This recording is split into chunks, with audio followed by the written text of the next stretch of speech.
এই যে বললাম পেজ টেবিলটা আছে, পেজ টেবিলটা কার্নেল মেইনটেইন করতেছে, ঠিক আছে? পেজ টেবিলটা কার্নেল কোথায় রেখেছে? কার্নেলের কি পকেট আছে? কার্নেলের কি বুক পকেট আছে? না। মাথায় কোনো ঝুড়ি আছে? না। কার্নেল স্পেসটা কোথায় আছে? হার্ড ডিস্কে, হার্ড ডিস্কের কোন একটা পেজে। ওকে, তার মানে পেজ টেবিল, এই টেবিলটাও কিন্তু কোন একটা পেজের ভিতরে আছে। এটা কি বোঝা গেছে? সেই পেজটা আমার হয়তো র্যামে আছে। সো পেজ টেবিল অ্যাক্সেস করার সময় কিন্তু অ্যাড্রেস ট্রান্সলেশন করতে হচ্ছে। ওকে, আচ্ছা, যে কোনো সময় একটা প্রসেস যখন একটা ইনস্ট্রাকশন রান করতে চাবে তখন সেই ইনস্ট্রাকশনটা র্যাম থেকে পড়ে আনতে হবে, আগে বলেছিলাম তাই না?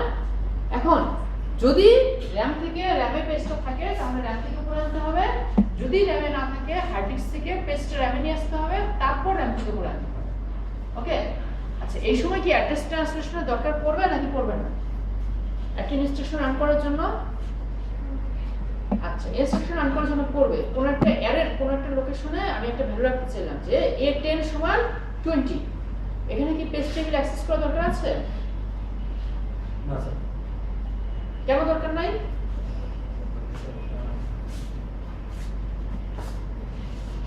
এরকম লিখেছি আমি, ঠিক আছে? এখানে ইকুয়াল টু 15, এখানে কি পেজ টেবিল অ্যাক্সেস হবে? আলামি, পেজ টেবিল অ্যাক্সেস হবে? বুঝতে পারতেছেন? ওকে, এই পাশে এই যে আপনারা দুজন লেটে এসেছেন তাই না? আচ্ছা, লেটে আসলে আজকে কিন্তু একটু সমস্যা আছে, কেননা আজকে যাদের অ্যাটেন্ডেন্স আছে তারা শুধুমাত্র হোমওয়ার্কে মার্কস পাবে, ঠিক আছে? আর আপনি যদি অ্যাটেন্ডেন্স চান তাহলে আমার কোশ্চেনের উত্তরটা সঠিকভাবে দিতে হবে। ওকে,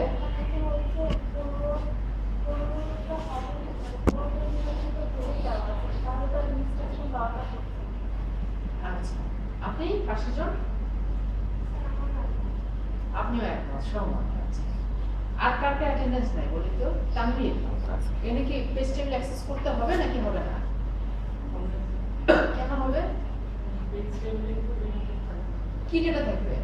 15 কি পেজ টেবিলে লেখা আছে নাকি? কেন? আর কে এখানে লেটে কে আসছে? আর কেউ লেটে আসেননি? পারভেজ আমার মতো মনে লেটে আসছে। আমাকে ডাকছিলাম শুনতে ও আচ্ছা, না লেটে আসছেন কিন্তু বাই চান্স অ্যাটেন্ডেন্স দিয়ে দিছি, দেওয়া উচিত না, আমাদের সঙ্গে আসছে। ও আচ্ছা, এই যে A10 এটা একটা এরকম মুভ ইনস্ট্রাকশন না, 15 টা x এ রাখতে হবে, x এর ডেটাটা এটা যদি গ্লোবাল ভেরিয়েবল হয় তাহলে ds প্লাস সামথিং, যদি লোকাল ভেরিয়েবল হয় তাহলে লোকাল অ্যারে হয় তাহলে sp প্লাস সামথিং, তাই না? যদি ডাইনামিক কোনো অ্যালোকেশন হয় তাহলে হিপের কোনো একটা মেমরি লোকেশন, ঠিক আছে? অ্যাড্রেস কিন্তু এখানে কাজ করতেইছে, অ্যাড্রেস কিন্তু এইটাই হলো কি অ্যাড্রেস, সেই অ্যাড্রেসটা কিন্তু ট্রান্সলেট করে আমরা বুঝতে পারবো অ্যাকচুয়াল র্যামের কোন জায়গায় যাবে, কেননা অ্যাড্রেসটা কিন্তু actual virtual memory address. So এখানে কিন্তু পেজ আমাদের অবশ্যই অ্যাক্সেস করতে হবে, অ্যাড্রেস ট্রান্সলেশন করতে হবে। যে জায়গাটাতেই কোনো একটা অ্যাড্রেস আছে সেখানেই আমাদের অ্যাড্রেস ট্রান্সলেশন করতে হবে। অ্যাড্রেস ট্রান্সলেশন করতে গেলে পেজ টেবিল অ্যাক্সেস করতে হবে। এই ইনস্ট্রাকশনটায় বলেন তো পেজ টেবিল অ্যাক্সেস করা লাগবে নাকি লাগবে না? বলেন, লাগবে?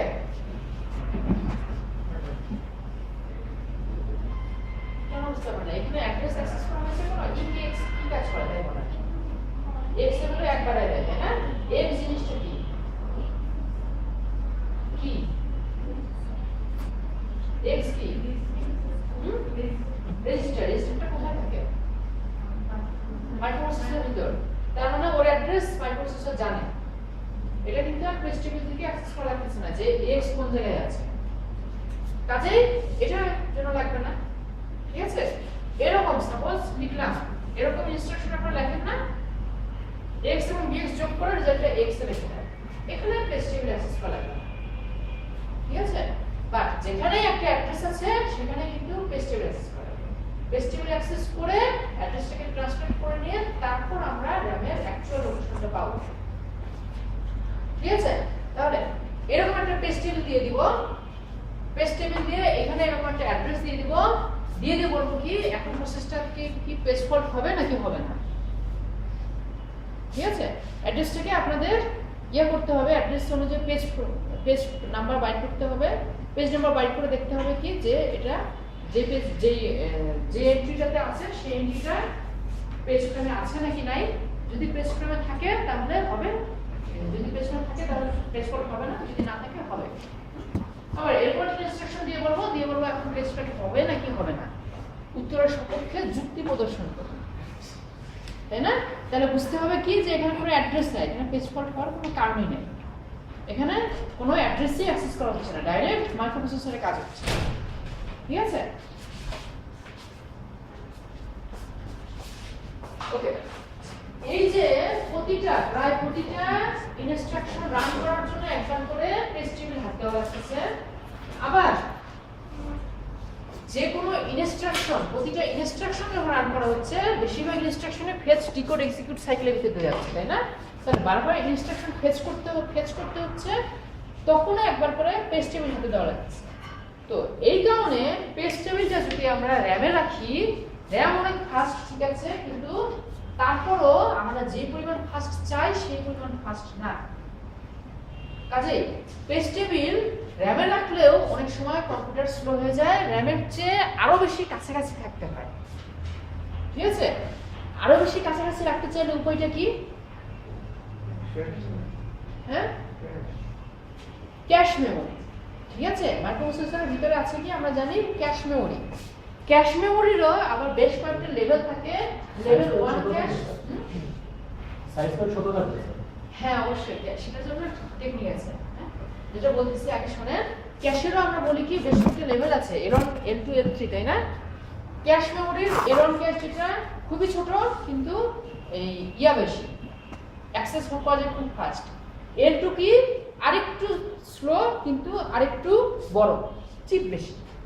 হ্যাঁ, L3 আরেকটু বড়, আরেকটু চিপ বেশি। আর তারপর আবার সাপোজ যদি L4 থাকে তো থাকলো, না হলে L4 হলো র্যাম। ঠিক আছে, তাহলে যেটা করা হয় পেজ টেবিল হলো আমাদের চেষ্টা করা হয় ক্যাশ মেমোরিতে রাখা। হ্যাঁ, ক্যাশ মেমোরিতে না রেখে আমি যদি রমে রাখতে চাই, সাপোজ পরীক্ষা কোশ্চেন করলাম যে আমি পেজ টেবিল রমে রাখতেছি, এই ক্ষেত্রে সমস্যাটা কি হবে? রম রিড অনলি মেমোরিতে, যেমন ইনস্ট্রাকশন ডিকোডের সময় আমরা বলেছিলাম কি যে রমে রাখা হয়। হ্যাঁ, ডিকোডের জন্য তো পেজ টেবিলটা রমে রাখা যাবে না, এটা তো চেঞ্জ করা হবে না। রোমের মেমোরিটা তো ফিক্সড, এটা মানে ফিক্সড রিড অনলি এই কারণে বলা হয়। চেঞ্জ তো করা যাবে। ঠিক আছে, পেজ টেবিল কিন্তু কন্টিনিউয়াসলি চেঞ্জ হবে। এই মুহূর্তে একটা পেজ র্যামে আসতেছে, তাহলে এখানে 0টা 1 হয়ে যাবে। আবার একটা পেজ র্যাম থেকে ভার্চুয়াল মেমোরিতে চলে যাচ্ছে, ঠিক আছে, তাহলে সেখানে 1টা 0 হয়ে যাবে, ইনভ্যালিড হয়ে গেল পেজটা। আসলে রমে রাখলে কিন্তু তাহলে এটা আমাদের রমে রাখলে কন্টিনিউয়াস চেঞ্জ করা যাচ্ছে না, আপডেটটা হবে না। ওকে। আচ্ছা, ওকে, আর কি কোশ্চেন হতে পারে? ওকে।